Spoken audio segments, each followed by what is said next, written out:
Greetings and welcome to session 4. Today we're discussing Marc Bloch's really wonderful book or essay or unfinished manuscript called The Historian's Craft. You might imagine that from the title, The Historian's Craft is kind of a how-to book, a manual for how to do historical research. And then we have the privilege that it's written by one of the great experts of historical writing and historical research. But actually, this book is a much more important book, a much more important expression of the thinking of this great historian. Instead of being a manual for how to do historical research, I would describe it as a thoughtful, innovative approach by a great historian who is reflecting on fundamental questions about what we might call the philosophy of history. The philosophy of history. What is history? Why are we interested in history? This is a reflective book, and I mean that in the most important sense, a sense in which I expect you also to be reflective. Marc Bloch is thinking very deeply about these questions. Does history have use? What is the use of history? What is the content of history?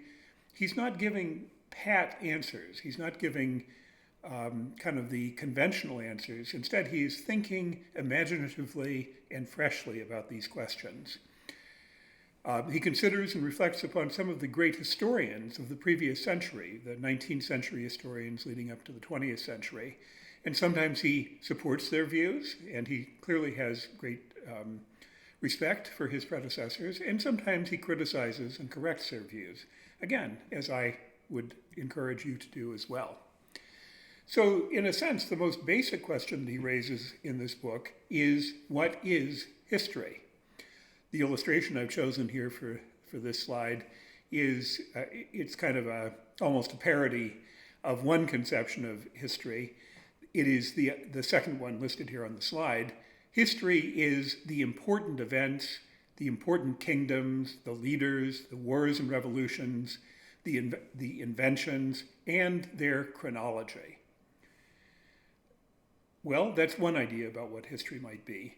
We might say more comprehensively, someone might answer that history is the past, all of it. History is the past, everything that happened. Or maybe a little bit more narrowly, we might say history is not really everything that happened. Instead, it is the great epochs. It is the ancient world, ancient Rome, it is feudalism, it is the emergence of the Industrial Revolution. So history is the study of these great historical changes which occurred in history, in world history, all too often in European history. But actually, Marc Bloch does not think that any of these are satisfactory answers to the question, what is history? Instead, he has a very simple answer. And I hope that it was simple and kind of straightforward for you as you were reading this material. History is human beings in time. History is human beings in time. Not grand leaders, marvelous kings and presidents and queens and emperors and so forth, but just human beings in time. So why does Bloch insist on this point, that history is about human beings situated in particular moments of historical circumstance? Well, part of his answer is that it's because history is not simply temporal sequence. If I were to say to you, I have here in my study a history of the planet Earth from 4 billion years ago to 2 billion years ago, Marc Bloch would say that is temporal, a series of temporal events, but it's not history, because human beings have nothing to do with those events. That is planetary evolution, or it is science, but it is not history. And history is not simply temporal sequence.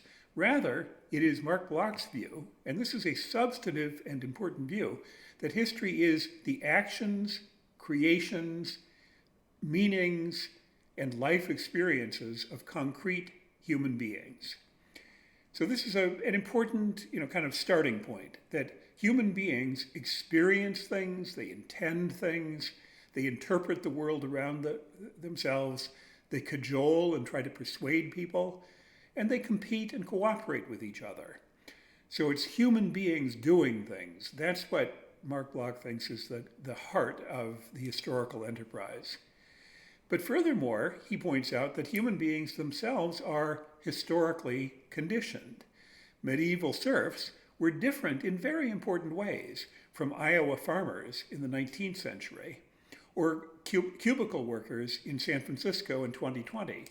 And by this, he doesn't simply mean that the medieval serf and the farmer and the cubicle worker are behaving differently because they're in different circumstances. Rather, he believes that they are constituted as human beings in different ways. What does he mean by that? Well, that their beliefs, their attitudes, their dispositions, their ways of framing the world, the ways of thinking about the world, their attitudes towards neighbors, strangers, the gods, their families. These basic attitudes are different in different historical periods. Or in other words, their histories have shaped them differently. So the study of history, according to Bloch, is the study of individuals and groups in social settings in the past, striving, interpreting, cooperating, or competing with each other. It is also the study of some of the practices, the human and social practices, structures, institutions, belief systems, and inventions that emerged from these forms of human action and interaction. And it is important also to notice that Bloch underlines and emphasizes the point that human actions influence the physical environment. He gives this marvelous brief description of the city of Bruges from the Middle Ages, a major port city, and the fact that the city, the landscape of Bruges itself changed because of the silting of the river and the fact that trade required boats to approach the port, and therefore it was necessary to build docks further and further down towards the mouth of the river. This is an interesting example from the Middle Ages, from the medieval period, of how human activity changed and is changing and did change the geography within which human activity takes place. He also is very clear that he does not think that the traditional periodization of history is helpful. He doesn't think it's particularly useful to say, well, this particular incident happened in the Middle Ages, but in the early modern period, everything was different.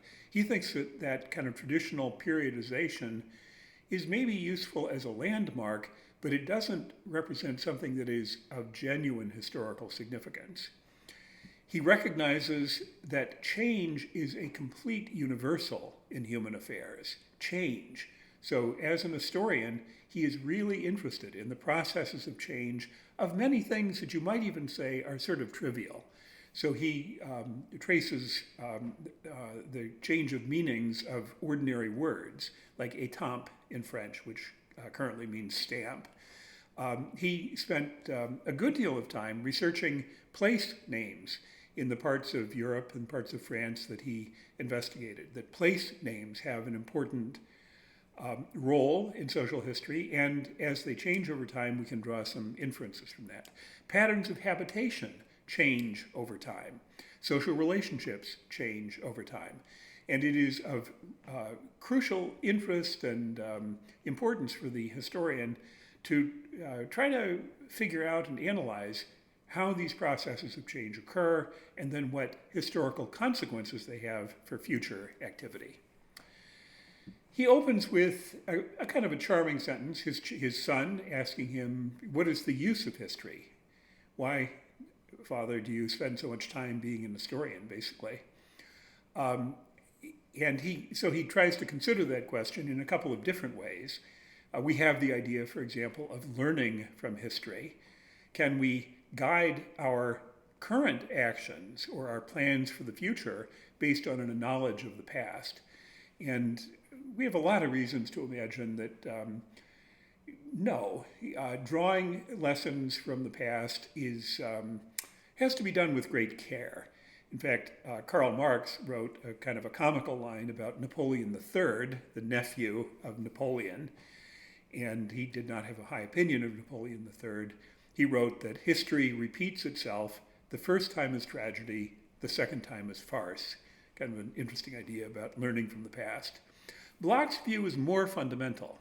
He believes his view about why is history important. He believes that history is important because human beings intellectually crave knowledge about their past. We inherently care about our past.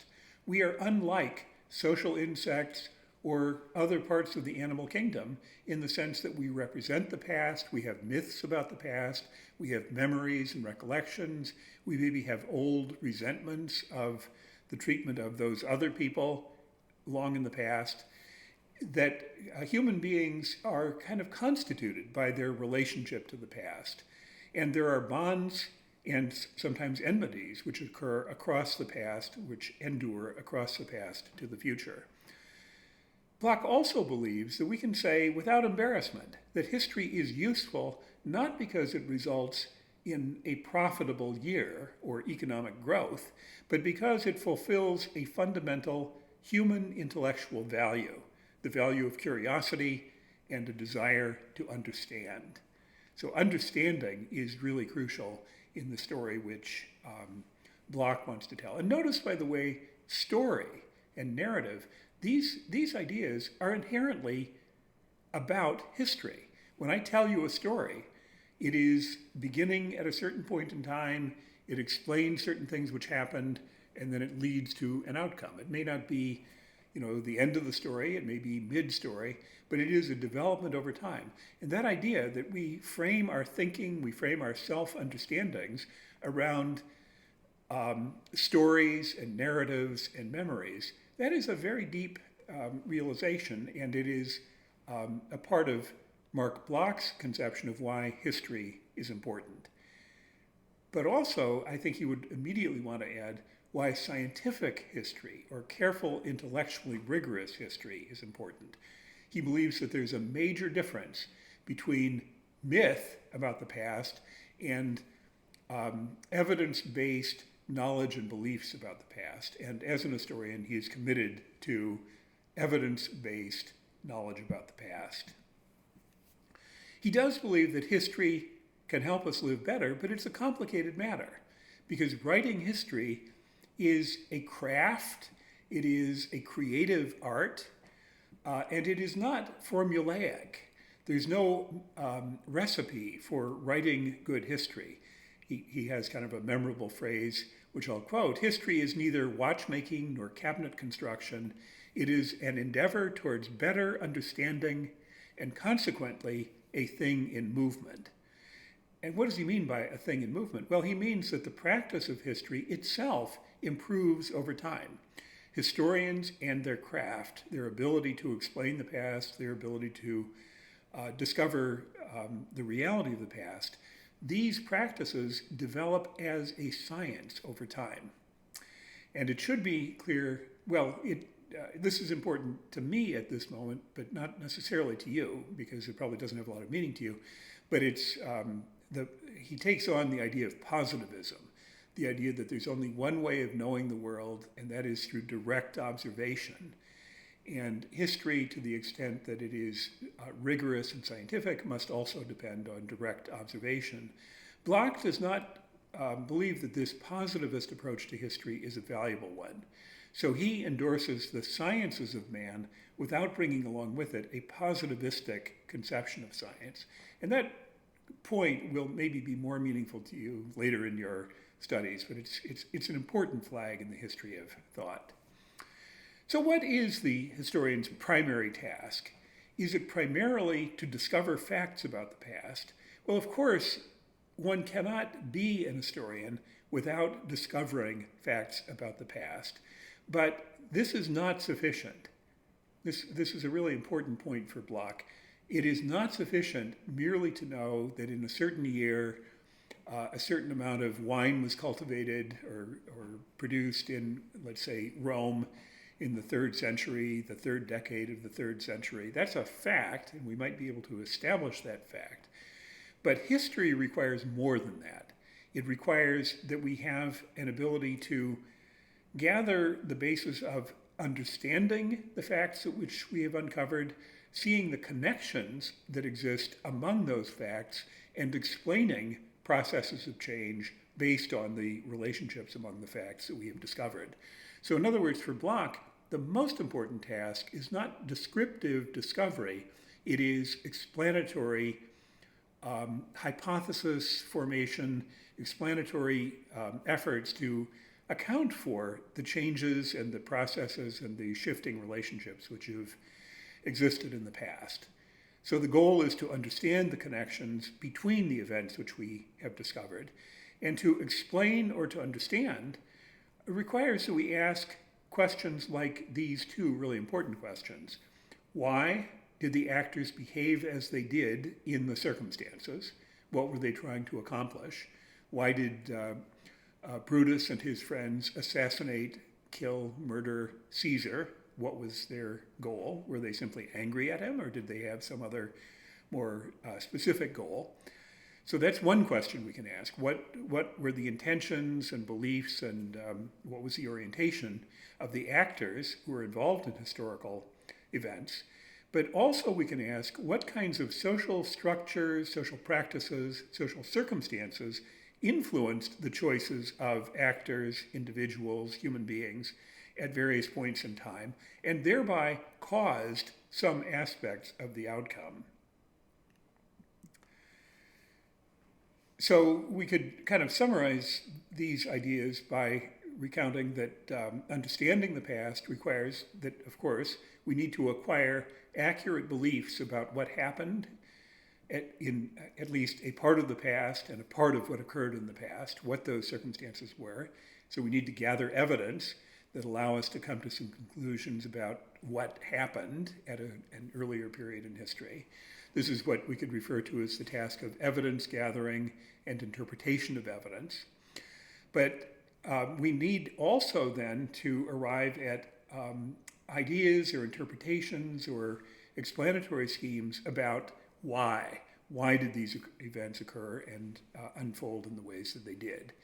And furthermore, it does not suffice. This is the rational core of Marc Bloch as an historian. It does not suffice to embrace mythological ideas about the past and then attempt to explain those sequences. Instead, we need to have truthful and accurate beliefs about the past. So a romanticized history of France, leading from victory to victory and always liberty prevails, or always the French spirit prevails, that is romanticism. It is mythological, and Marc Bloch has no patience for mythological understandings of the past. A really crucial part of what an historian does is to focus on human creations, the things which are created by human beings. And what kinds of things do we create? What kinds of things do we bequeath to the society in which we live, to the future generations who will follow us? Well, ideas and ideologies and religious beliefs, these are human creations which it is absolutely important and interesting for the historian to investigate. Social practices are also created by human beings. So the practices of the family, the ways in which we work and cooperate with each other, the ways in which, if I'm a large farmer and I need additional labor at certain times of year, how that happens. These are all human creations, social practices, property relations, and so forth. So that's two things which are social relations, social creations, which Marc Bloch is interested in. Third, we create technologies. We create technologies of agriculture, for example. Marc Bloch wrote a whole book on agricultural change in basically in the Middle Ages in France. So the plow, the impact of the plow, the wine press, the railroad, later on in European development. So we create technologies. We create social structures. The structure of feudalism, or possibly the multiple structures of feudalism, the creation and eventually the institutionalization of the legal systems of cities and their administration. This is a human creation. And then finally, unintended possibly, or maybe intended but undesirable, entities like wars, revolutions, population movements, manias and witch crazes, social unrest. All of these are human products, which it is of interest, maybe of really permanent and deeply important interest for historians to study. So what's the relationship between the past and the present? This is a question which Bloch pays a good deal of attention to, and his view is that we often have overly simple ideas about what the relationship is. So do we need to understand the past in order to understand the present, or possibly to foresee the future? Or turn it upside down, do we need to understand the present in order to understand the past? And Bloch actually argues most extensively for the second point, that the historian needs to have a good grasp of the kinds of actions and activities and human behaviors and human experiences which surround him or her in the present, if he or she is to have the mental resources which are needed in order to go back to understanding apprentice bookmakers in Paris or serfs in Saxony 800 or 900 years earlier. So the historian must understand and care about ordinary human experience if he or she is to be an effective, good, and insightful historian. And in fact, you can see at several points in this essay, this set of essays, Bloch's own experience of war in 1917 and 1940, that those experiences influenced his ability to be an historian of medieval Europe. I'm not going to read this quote, but what it illustrates to me is something which I do think is a very important takeaway from this book, and that is that Bloch declares a manifesto for a very open-ended conception of history. A manifesto, a declaration of how we should think about history as an intellectual discipline. It is multidisciplinary. It is not defined by period or location. It is not focused on great events and great persons. And it is interested most especially in the circumstances of ordinary human beings. It is human history, or maybe we could call it human-centered history. Now, he also makes the point that the past constrains the present, and he has a very interesting, he alludes to something which he writes about extensively elsewhere, field shape in farming communities in northern France. Very long, extensive, long, narrow fields in northern France. And in his book about agrarian change, he explains how field shape was the consequence of the adoption of the heavy wheeled plow. But his important point here is that once a set of constraints, once a set of land use patterns have been put in place, they then constitute a set of constraints for future generations, and they may endure for a very long time. Marx writes in a book called The 18th Brumaire, that's where that other quote came from as well, men make their own history, but not in circumstances of their own choosing. And this is very much a view that Marc Bloch would endorse as well. He doesn't believe that there is a sharp distinction between the modern and the pre-modern. Here he's taking up a controversy with some contemporary historians who kind of believe that once modern science, modern state institutions, modern bureaucracies came along, we no longer needed to do history in the same way that we practiced the discipline in the past.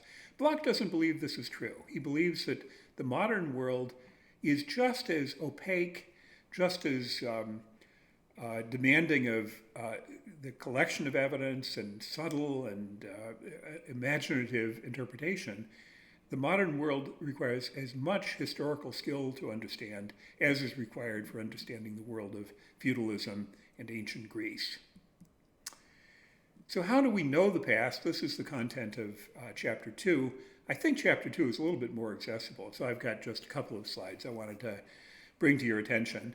But really the debate is about what kinds of evidence are best for historians to make use of.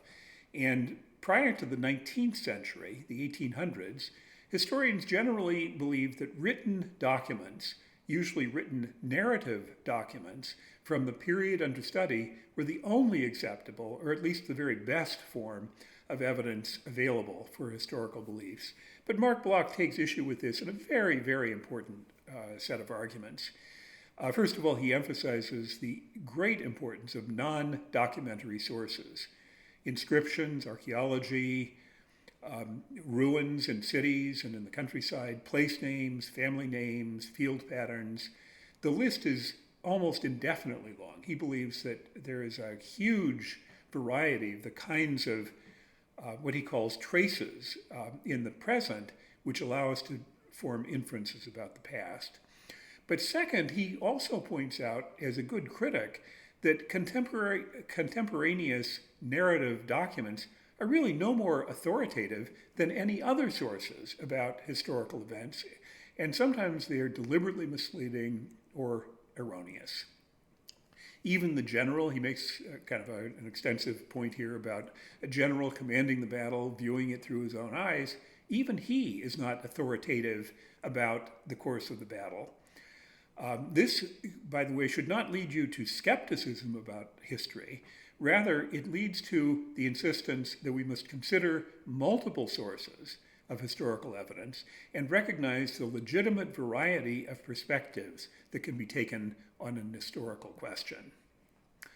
Is there such a thing as direct historical observation?